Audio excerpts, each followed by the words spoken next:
पूछने पर मुनि श्रेष्ठ मेधा शोक और मोह का नाश करने वाले परम ज्ञान का वर्णन करने लगे। और ऋषि जी कहते हैं, राजन सुनिए, महामाया के नाम से विख्यात भगवती ही सभी प्राणियों के बंधन और मोह के कारण है। क्यों कि भगवान कहते हैं कि सर्वे देवा मनुष्याश्च गंधर्वो राक्षसा अभ्यस्ताश्च विविधा वक्र्यः पशवो मृगपक्षिणः। कह रहे हैं कि ब्रह्मा विष्णु महेश वरुण पवन गंधर्व सर्प राक्षस अनेकों प्रकार की लताएं पशु मृग और पक्षी इस सब के सब माया के अधीन है। और माया के अधीन रह करके वही माया सबको नचाती है। क्या सबको नचाती है। महामाया ज्ञानियों को दुखी को भी नचाती है, मोहित किए रहती है। ब्रह्मा विष्णु महेश परम ज्ञानी होते हुए भी राग के प्रतिभूत होकर ये सब मोह में पड़ जाते हैं, संसार में चक्कर काटा करते हैं। इस प्रकार से सुमेधा मुनि आश्रम में शिक्षा को प्राप्त हो रहे हैं। राजा व्यास जी महाराज राजा धर्मेंद्र को सारी बातें बताए। माया सबको नचाती है। कैसे? अरे सब जग तो रही नचाए नचाए, हरि माया जादूगरनी सबको रही नचाए नचाए, माया जादूगरनी सब जग को रही नचाए रही नचाए, हरि माया जादूगरनी सबको रही नचाए हरि माया जादूगरनी। अति अद्भुत खेल रचाए अति अद्भुत खेल रचाए, हरि माया जादूगरनी। कोया को पार न पावे, ध्यान तो सुनिए, कोया को पार न पावे, ये सबको नाच नचावे। कोया को पार न पावे, सबको नाच नचावे। सुख में सुख को दर्शाए, सुख में सुख को दर्शाए दर्शाए, हरि माया जादूगरनी हरि माया जादूगरनी। या के बदन चराचर नाचे, या के बदन चराचर नाचे, कोई कृपा पात्र जन बाटे। या को बदन चराचर नाचे, कोई कृपा पात्र जन बाटे। ये सद्गुण दे बचाए, ये सद्गुण दे बचाए, हरि माया जादूगरनी हरि माया जादूगरनी। जब पंथ न कोई सूझे, जब पंथ न कोई सूझे, तब जब जाए गुरु से पूछे बच बेटो कौन उपाय उपाय हरि माया जादूगरी हरि माया जादूगरी जो राम नाम नित बोले भक्तों के लिए कहा कि जो राम नाम नित बोले सोया सो निर्भय डोले जो भगवान के अधीन रहता है जो माँ भगवान राधा रानी के अधीन रहता है दुर्गा महारानी के अधीन रहता है योग माया के अधीन रहता है या योग माया के शक्ति फल को जानता है ऐसे भक्तों के लिए कहते हैं कि जो राम नाम नित बोले सोया तो निर्भय डोले श्री गुरुवर कहल बताए हरि माया जादूगरी हरि माया जादूगरी नहीं और कटु बस मेरो नहीं और कटु बस मेरो भक्त चरण के तेरो नहीं और कटु बस मेरो भक्तन चरण के तेरो गुरु कृपा पे बलि बलि जाए हरि माया जादूगरी हरि माया जादूगरी। कहने का मतलब वही यहाँ बता रहे हैं कि चाहे वो हो गंधर्व हो किन्नर हो यक्ष हो सब किसी योग माया के अधीन है सब कुछ प्रकृति के अधीन है योग माया कौन वो प्रकृति सब प्रकृति के अधीन है ज्ञानियों की बुद्धि को भी मोहित किए रहती है ब्रह्मा विष्णु महेश सबके सब जो है इसके वशीभूत हैं माया के वशीभूत हैं। हे राजन प्राचीन काल में स्वयं भगवान नारायण ने ब्रह्म विद्या की प्राप्ति तथा अविनाशी सुख के लिए जाकर ध्यान करते हुए 10,000 वर्षों तक घोर तपस्या की थी। क्या 10 वर्षों तक घोर तपस्या की थी।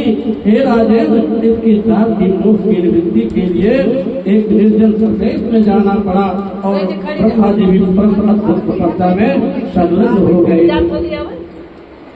तो ब्रह्मा जी भगवान विष्णु से कहा क्या कहा कि ब्रह्म प्रोवाचितम देवम ब्रह्मा प्रोवाचितम देवम करता हम जगत किल अप्यश्रुतमा हो जगत करता पिता। कहा कि ब्रह्मा जी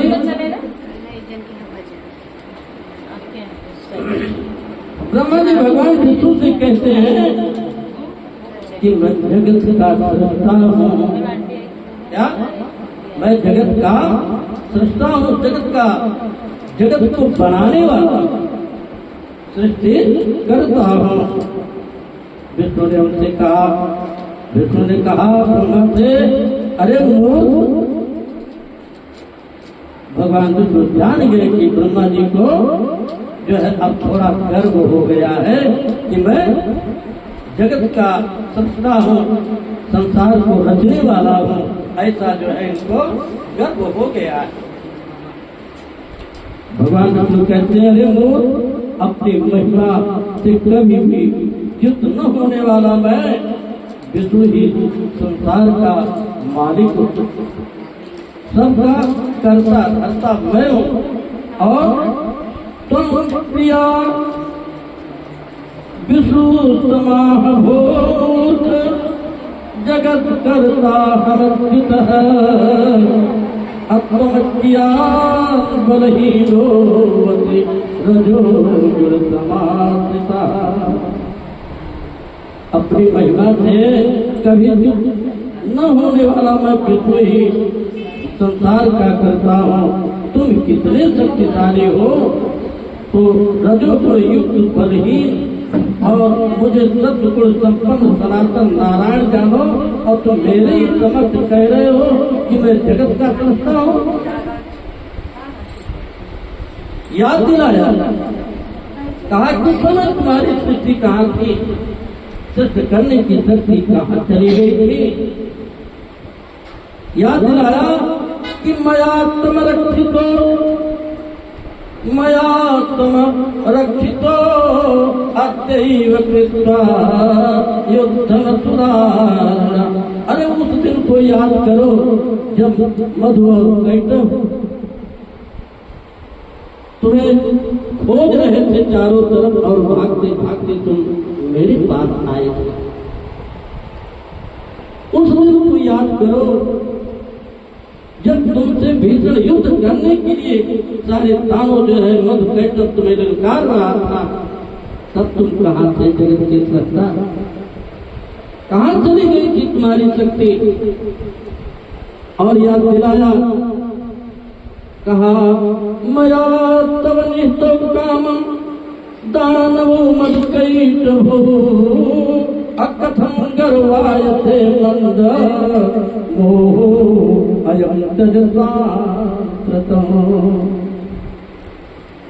कहा अत्यंत भीषण युद्ध करके मैंने तुम्हारी रक्षा की, और आज तुम मेरे ही समझ जबरदस्त हो करके कह रहे हो कि मैं जगत सृष्टा हूँ। जगत सृष्टा से तुम मुझे परिचय दे रहे हो। तुम क्यों गर्व करते हो? यह दोष तुम्हारे अंदर उत्पन्न हो रहा है। ब्रह्मा अपने अंदर से ये दोष परित्याग कर दो, इससे तुम्हारा भला नहीं होगा। इसका शीघ्र त्याग कर दो, क्योंकि इस संपूर्ण संसार में मुझसे बढ़कर कोई दूसरा नहीं है। अब इतना शत्रु जो है कह दिया। सुनेन्द्र मुनि कहते हैं इस प्रकार परस्पर विवाद करते हुए ब्रह्मा विष्णु के ओर उठने लगे, क्रोध में कांपने लगे और आंखें लाल हो गई। विवाद उन दोनों के मध्य अचानक एक, दोनों आपस में विवाद ही कर रहे, वार्तालाप कर ही रहे, तब तक एक श्वेत वर्ण का अत्यंत विशाल अद्भुत शिवलिंग प्रकट हो जाता है। ध्यान दीजिएगा, एक शिवलिंग प्रकट हो जाता है, और उस शिवलिंग का न तो अंत कोई पता चल रहा है, न आदि का पता चल रहा है। और किसके आंख से तेज निकला? भगवान विष्णु की आंख से तेज निकला, और वो तेज जैसे ही निकला वैसे शिवलिंग के रूप में परिवर्तित हो गया। अब ये विवाद चल रहा था कि भगवान विष्णु बड़े हैं कि ब्रह्मा जी बड़े हैं, और यह बात चल ही रही थी कि तभी शिवलिंग का, भगवान विष्णु की आंखों से शिवलिंग का प्राकट्य होता है। और जो प्राकट्य हुआ अत्यंत विशाल वो शिवलिंग विवाद करते हुए दोनों महानुभावों को संबोधित करते हुए तब संबोध्य महाभारत, उनको तो माने उन दोनों को संबोधित करते हुए महाभागो विवद अंतो परस्पर ब्रह्मण विरोधवादम कुरुताम वा परस्परम। तुम दोनों परस्पर विवाद मत करो, और इस लिंग के ऊपरी या निचले छोर का आप दोनों में जो पता लगा देगा आकाशवाणी हुई कि आप दोनों विवाद मत करो। जो शिवलिंग का प्राकट्य हुआ है, इस शिवलिंग का आदि और अंत जो पता लगा लेगा वही सबसे बड़ा माना जाएगा। अब ये हुआ कि कैसे पता लगे? लिंगात्यास परम पारम धत्तात् परिध्रुवम् अयोयात् युवयोर्मध्ये सभोधो वाम सदैव हि।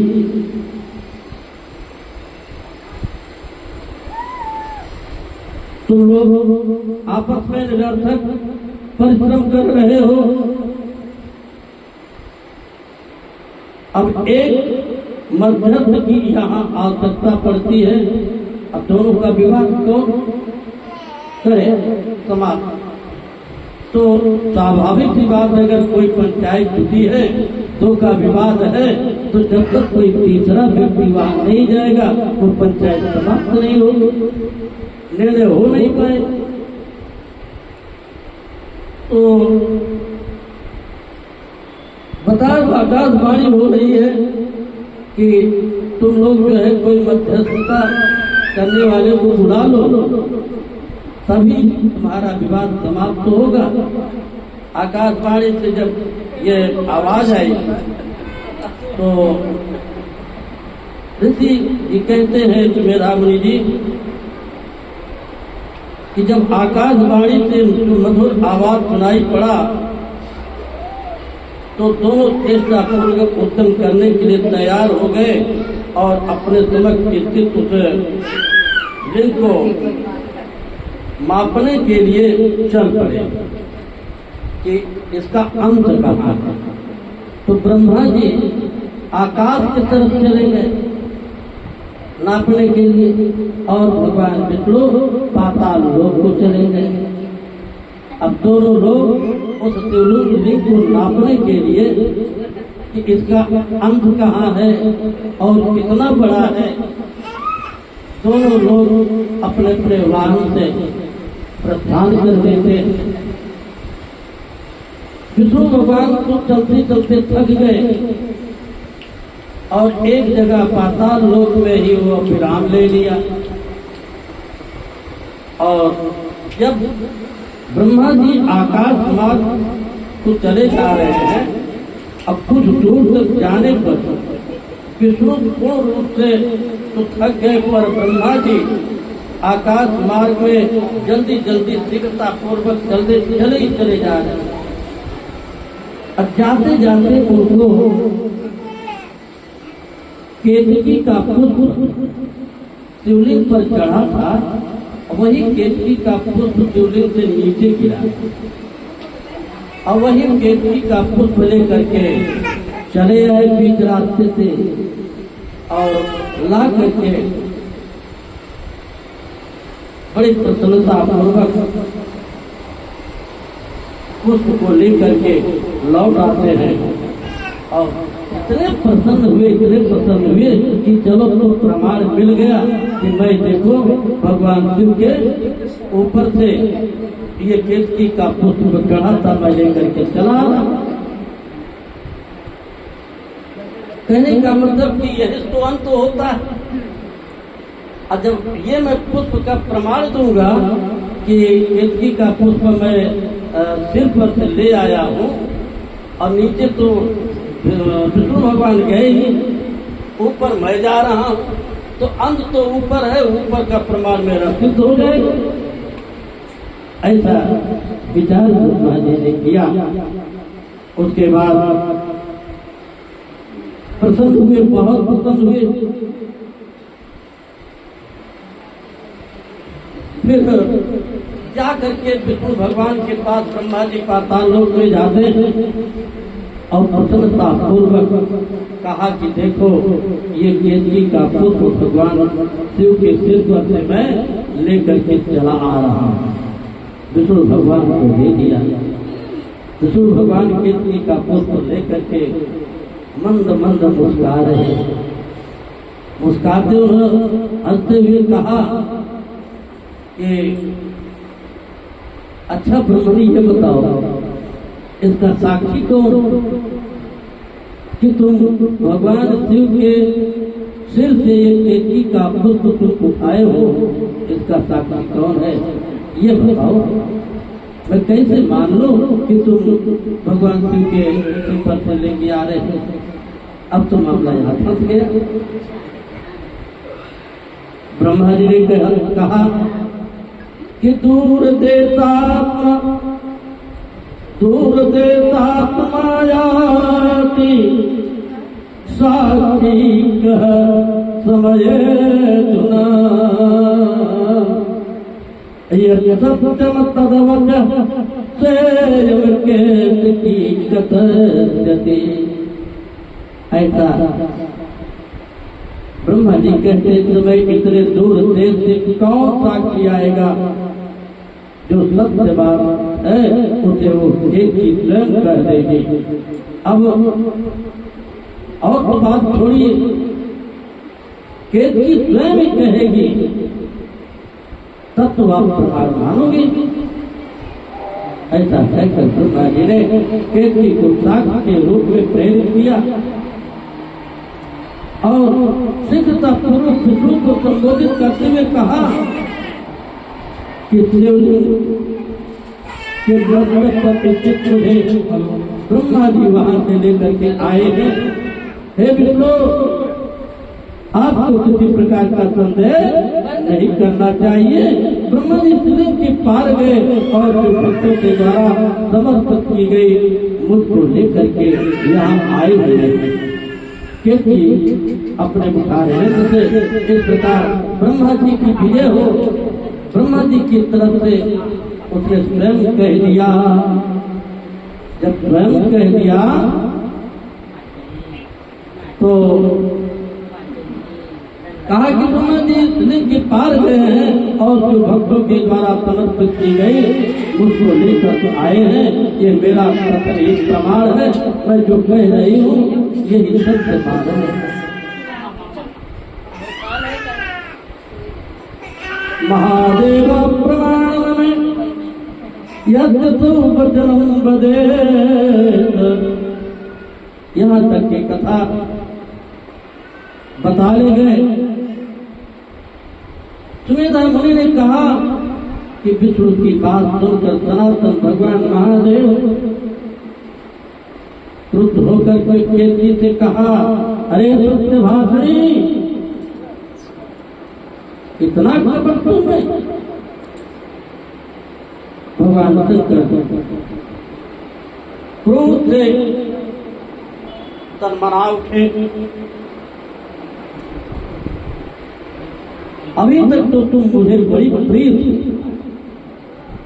भगवान शिव को केतकी का पुष्प परम प्रिय, मंदार का पुष्प परम प्रिय, लेकिन जब ब्रह्मा की विजय के लिए इस प्रकार से असत्य बोला, भगवान शिव ने केतकी को साफ दिया। कहा, जा केतकी, आज से तुम्हें मैं परित्याग करता हूँ और तुम जो है अब मुझको प्रिय नहीं होगी। तुम तो माँ असत्य भाषणी निकल गई। मेरे मस्तक से गिरी हुई तुझे ब्रह्मा बीच ही में पा गई। झूठ बोला, मैंने सदैव के लिए तुम्हारा आज परित्याग कर देता। उसी समय से केतकी का पुष्प सात्विक होने के कारण भगवान शिव से विरक्त हो गई। भगवान शिव को केतकी का पुष्प नहीं चढ़ता है। सब पुष्प चढ़ाओ, अगर केतकी का पुष्प चढ़ा दिया तो फल मिलने को कौन कहे, कहीं साफ न मिल जाए। इसलिए यदि आप लोगों को जानकारी न रहा हो तो आज से जान लें कि भगवान शिव को केतकी का पुष्प नहीं चढ़ाया जाएगा, क्योंकि भगवान शिव द्वारा स्थापित हो चुकी है। शिवेन केतकी दत्ता तत्दिना तुझमें सुई, एवं माला बल वृद्धि जानना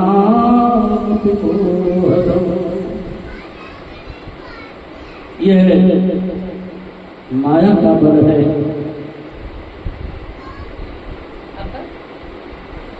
सिद्धि के लिए पाप का भय छोड़कर तत्व के साथ छल करते रहते हैं। ऐसे संपन्न भगवान माधव अपने सुख और आनंद को त्याग कर तमाम योनियों में अवतार लेकर दैत्यों के साथ युद्ध करते हैं। देवताओं के कार्य हेतु अंशावतार ग्रहण करने वाले सर्वज्ञ भगवान विष्णु यह माया शक्ति अपना प्रभाव डालती है। यह योग माया समय समय पर अपना कार्य करती है। राजन परम प्रकृति स्वरूपा महामाया ज्ञानियों के मन को बलपूर्वक आकृष्ट करके मोहित कर देती है। भगवती के द्वारा सावर जंगम चराचर संपूर्ण जगत में जो है ये व्याप्त है। वही ज्ञानदायिनी बुद्धिदायिनी बंधनों मोक्ष का प्रदान मोक्ष को प्रदान करने वाली राजा जन्मेजय व्यास जी महाराज से कहते हैं उनके स्वरूप उत्तम बल उत्पत्ति का कारण उनके पूर्व भाव के विषय में नारायण बताइए। हे राजन, अनाज के होने के कारण उनकी कभी उत्पत्ति नहीं होती। नित्य और सर्वोपरि वह देवी समस्त कारणों की भी कारण है। जिस समय जैसी अवस्था उपस्थित होती है उसी तरह से उनकी शक्ति उनका स्वरूप और संसार के करणी महामाया समय समय पर अपना बल अपनी कीर्ति अपने यश को दिखाती रहती है। और कहा कि राजन, जब देवता या मनुष्य उनकी स्तुति करते हैं तो प्राणियों का दुख जो होता है सबके सब नष्ट हो जाते हैं। इसलिए जब भी कोई संकट आए, कोई समस्या आए, माँ भगवती के पाद प्रक्षालन में न चूके। उनके स्तवन उनके पूजन सदैव हमेशा करते रहेंगे तो आप लोगों का जीवन सुखमय रहेगा, समस्त प्राणियों का सुखमय रहेगा।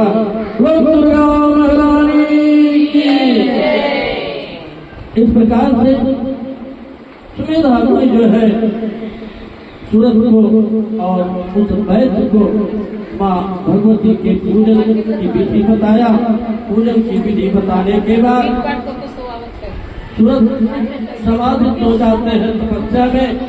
और भगवती का जब सूरज जी तपस्या में समाधित हो गए तो सूरज जी को माँ भगवती का दर्शन होता है और सूरज महाराज एक कोई चित्त वरदान की प्राप्ति होती है।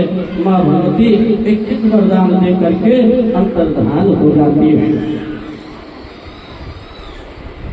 हम दोनों फंसकर इस संसार रूपी महासागर में डूब रहे हैं, ये जानकर अब हम दोनों का हाथ पकड़िए और मंत्रदान देकर भवसागर से पार कर दीजिए। राजा सूरज और वैश्य जो है यह सुमेधा मुनि से प्रार्थना किया। व्यास जी महाराज बोले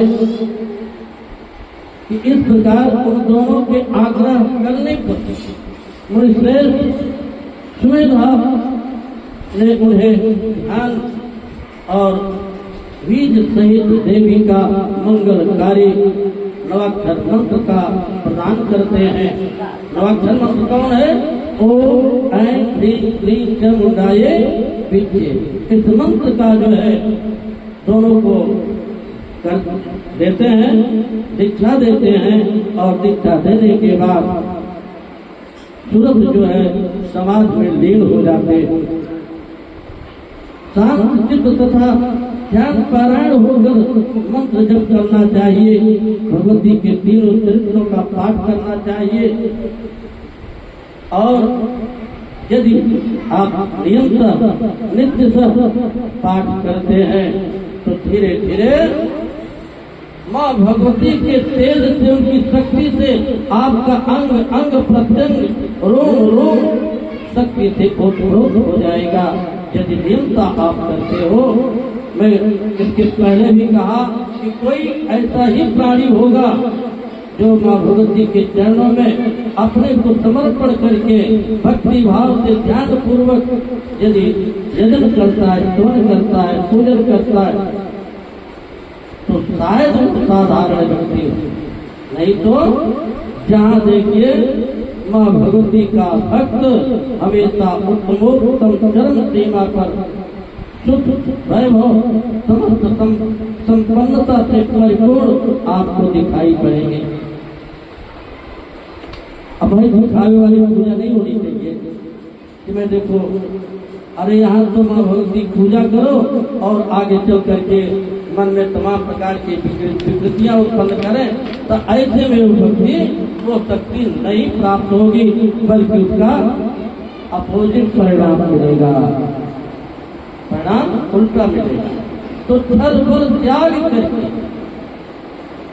मन का विकार त्याग करके वास्तव में आप अगर लग जाएंगे तो आनंद देखने को मिलेगा। क्यों कि जब दोनों लग गए वैश्य और सूरत राजा सूरत तपस्या में, तो क्या होता है कि वरम वरे भो राजन, वरम वरे भो राजन यत्ते मर्तिमाचितो तुष्टाहं तमसा तुष्टाहं तपसा तेयस्य भक्तो अति दुर्मतो मम। वरम करे भो राजन यत्ते मर्तिमाचितम, अरे राजन जो तुम्हारे मन में हो वरदान मांग लो, माँ भगवती प्रसन्न हो जाती है। आज तुम्हारी तपस्या से मैं संतुष्ट हो गई हूँ, मैंने समझ लिया कि तुम मेरे भक्त हो। और उसके बाद देवी ने वैश्य से कहा कि मैं प्रसन्न हूँ, तुम्हारा अभिष्ट क्या है राजन, मन में जो हो तुम निसंकोच होकर के मुझसे कह लो।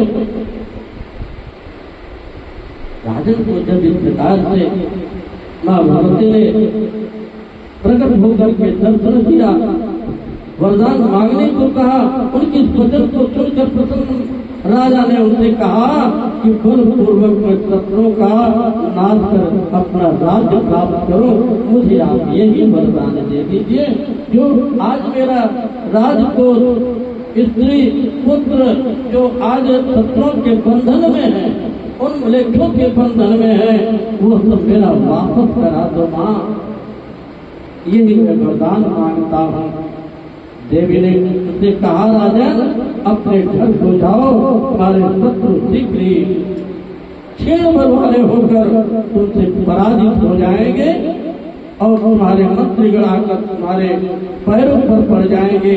आप अपने नगर में सुखपूर्वक राज्य करेंगे, आप जाओ। इस प्रकार से आदेश दे दिया। व्यास जी कहते हैं कि शुद्ध हृदय वैश्य ने हाथ जोड़कर कहा, अब मुझे न घर की आवश्यकता है, न धन की आवश्यकता है, न पुत्र की आवश्यकता है। हे माता, ये सभी बंधन में डालने वाले हैं, स्वप्न की भांति नश्वर हैं। आप मुझे बंधन का नाश करने वाला और मोक्ष देने वाला दिव्य ज्ञान प्रदान करें। इस आसार संसार में अज्ञानी डूब जाते हैं और ज्ञानी पार उतर जाते हैं। अब संसार का सुख भोगने की इच्छा मुझे नहीं, अब मैं संसार का सुख भोग नहीं करना चाहता। व्यास जी महाराज कहते हैं कि वैश्य की बात सुनकर माँ भगवती महामाया ने कहा, एक वैश्य श्रेष्ठ में ज्ञान पर्याप्त होगा, इसमें संदेह नहीं। इस प्रकार दोनों को वरदान देकर देवी वहां अंतर्धान हो गई और उनकी बात सुनकर राजा श्रेष्ठ को प्रणाम करके उनसे आज्ञा लेकर मंत्रियों के साथ चल दिए। अपने राज्य स्त्री बंधु बांधव को राजा प्राप्त कर समुद्र पर्यंत संपूर्ण पृथ्वी का राज सुख भोगने लगे और वैसे भी ज्ञान प्राप्त करके सर्वथा आसक्त रहित और बंधन से मुक्त होकर तीर्थों में भ्रमण करता हुआ भगवती के कीर्ति का गुणगान करता हुआ विचरण करने लगा। इस प्रकार की तपस्या दोनों करते हुए अपने जीवन को धन्य कर लिया। और मैं आप सभी लोगों से ये विनय करूंगा कि आप सब भी इस कथा को श्रवण करने के बाद, मैं ये नहीं कह रहा हूं कि आप लोग तपस्या नहीं करते हो, लेकिन अगर अपने अंदर देखना कि कहीं अगर कोई कमी है तो उन कमियों का परित्याग करने का जरूर उपाय करना। अपने मन में अपने आत्मबल को मजबूत करने के लिए ये धारणा जरूर अपनाइएगा। आज की कथा यही पर विराम करते हैं। अब आप लोग भजन के माध्यम से माँ भगवती का जो है स्तोत्र कर लें, प्रसाद ग्रहण करें, उसके बाद अपने अपने स्थान हो जाए। कितना टाइम? 4 चले क्या भैया? चलो भाई, जब आप लोगों की इच्छा है तो आज और इच्छा और सुना दो। जैसी इच्छा हमें क्या है बोलना है बोलता है। आप लोगों को विलम्ब न हो बच्चे। चलिए, आज आप 2 दिन लेट हुए, आज आपको 3 भजन गाना है। सही बात है।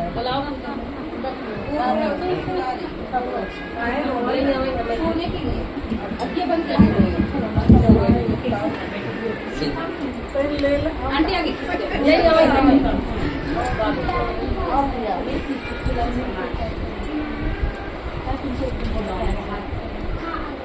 सरकार वाला फिल्म में चालू होते गई